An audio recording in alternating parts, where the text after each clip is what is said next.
Son los momentos previos al estreno del espectáculo El viaje a la luna. En este escenario llegarán a estar 28 personas, entre los componentes de la compañía y el Ballet de la Generalitat Valenciana, que este año colabora en el 20 aniversario del Circo Gran Fele.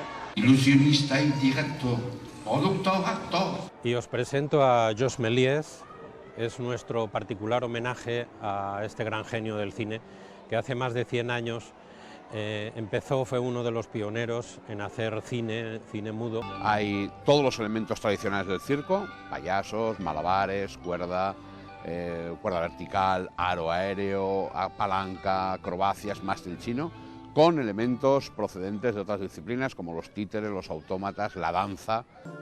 Yo, Jos Méliès, he regresado en forma de autómata para narrarles una vez más, y esta vez de forma definitiva, Viaje a la Luna.